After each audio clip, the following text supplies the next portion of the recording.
Hello friends, welcome back to my YouTube channel NCERT studies channel. तो आज हम देखने वाले हैं कक्षा 10वीं के विषय हिंदी का पाठ 11वां बाल गोविंद भगत। इसके लेखक है राम वृक्ष बेनीपुरी। तो आज हम इसके प्रश्नोत्तर देखने वाले हैं। तो चलिए, सबसे पहला प्रश्न है, खेती बाड़ी से जुड़े गृहस्थ बाल गोविंद भगत अपनी किन चारित्रिक विशेषताओं के कारण साधु कहलाते थे? इसका उत्तर है, बाल गोविंद भगत बेटा पतोहू से युक्त परिवार, खेती बाड़ी और साफ सुथरा मकान रखने वाले गृहस्थ थे। फिर भी उनका आचरण साधुओं जैसा था। वह सदैव खरी खरी बातें कहते थे। वे झूठ नहीं बोलते थे। वे किसी की वस्तु को बिना पूछे प्रयोग नहीं करते थे। वे खामखाह किसी से झगड़ा नहीं करते थे। वे अत्यंत साधारण वेशभूषा में रहते थे। वे अपनी उपज को कबीरपंथी मठ पर चढ़ावा के रूप में दे देते थे। वहाँ से जो कुछ प्रसाद रूप में मिलता था, उसी में परिवार का निर्वाह करते थे। आपका दूसरा प्रश्न है, भगत की पुत्र वधू उन्हें अकेले क्यों नहीं छोड़ना चाहती थी? इसका उत्तर है, भगत की पुत्र वधू उन्हें इसलिए अकेला नहीं छोड़ना चाहती थी क्योंकि भगत के इकलौते पुत्र और उसके पति की मृत्यु के बाद भगत अकेले पड़ गए थे।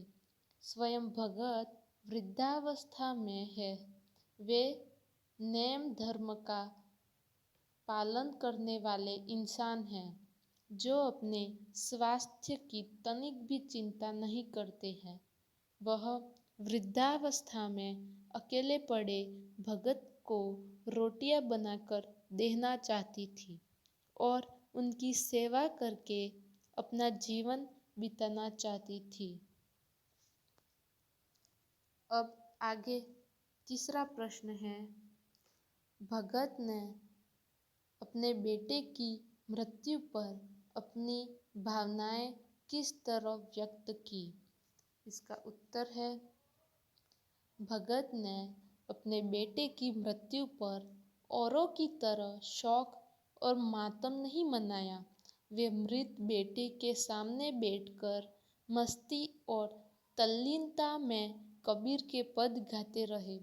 वे मृत्यु को आत्मा परमात्मा का मिलन मानकर इससे दुखी नहीं होने के बजाय खुश होने का समय मान रहे थे। वे अपनी पुत्र वधू को भी आनंदोत्सव मनाने के लिए कहते जा रहे थे।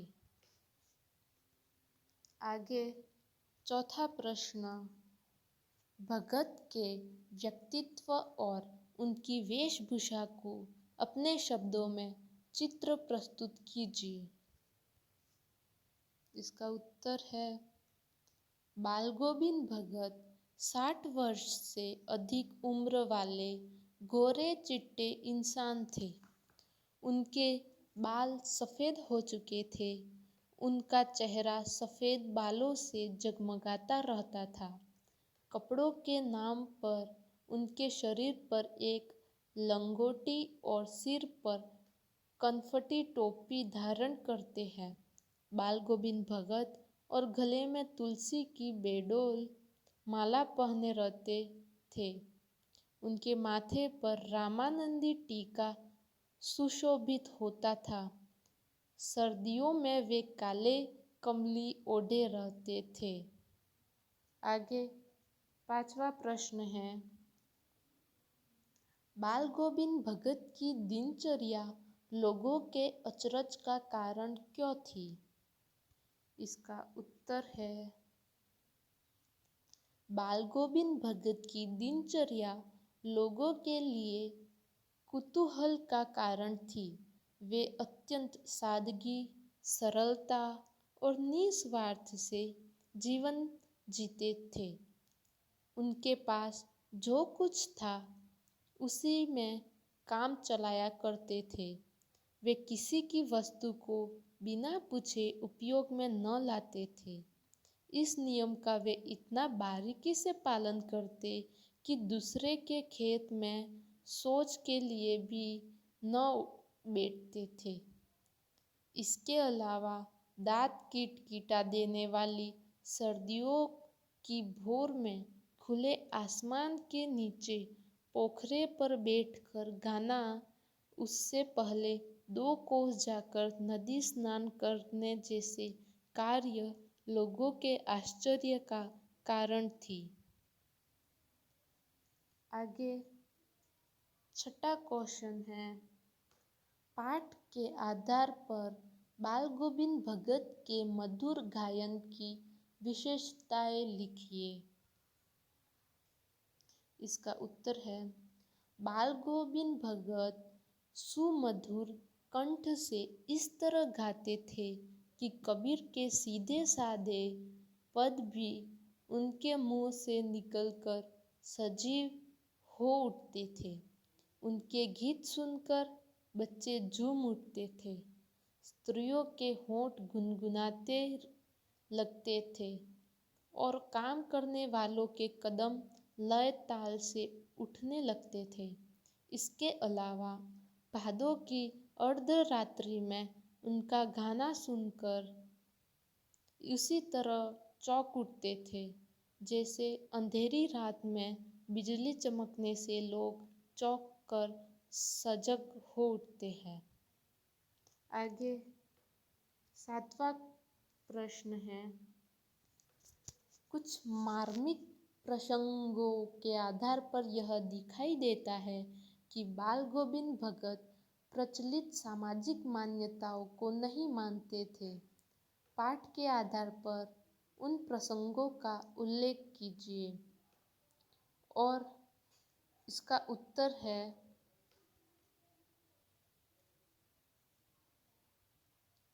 बाल गोविंद भगत प्रचलित सामाजिक मान्यताओं को नहीं मानते थे। यह पाठ के निम्नलिखित मार्मिक प्रसंगों से ज्ञात होता है। इसमें पहला पॉइंट है, भगत ने अपने इकलौते पुत्र के निधन पर न शोक मनाया और न उसके क्रियाकर्म को ज्यादा तूल दिया। उन्होंने पुत्र केशव को स्वयं मुखाग्नि न देकर अपनी पुत्रवधू से मुखाग्नि दिलवाई। उन्होंने विधवा विवाह के समर्थन में कदम उठाते हुए उसके भाई को कहा कि इसको साथ ले जाकर दोबारा विवाह करवा देना। वे साधुओं के संबल लेने और गृहस्थ के भिक्षा मांगने का विरोध करते हुए 30 कोस दूर गंगा स्नान करने जाते थे और उपवास रखते हुए यह यात्रा पूरी करते थे। आपका 8वां क्वेश्चन यह है, धान की रोपाई के समय समूचे माहौल को भगत की स्वयं लहरियाँ किस तरह झंकृत कर देती थी। उस माहौल का शब्द चित्र प्रस्तुत कीजिए। आषाढ़ महीने को रिमझिम के बीच सारा गांव खेतों में उमड़ पड़ा है। शीतल पूर्वाई चल रही है।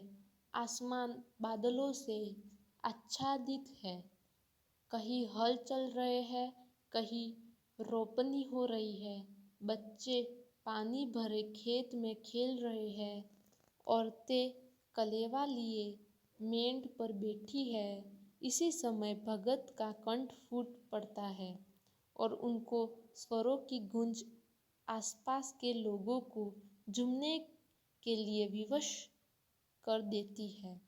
इसे सुनकर बच्चे झूमने लगते हैं, स्त्रियों के होठ गुनगुनाने लगते हैं और गीत की लय ताल पर अंगुलियां रोपाई करने लगती है तथा कदम उठने लगते हैं। अगर आपको ये वीडियो अच्छा लगा हो तो इस वीडियो को लाइक करें, शेयर करें और सब्सक्राइब करना मत भूलना।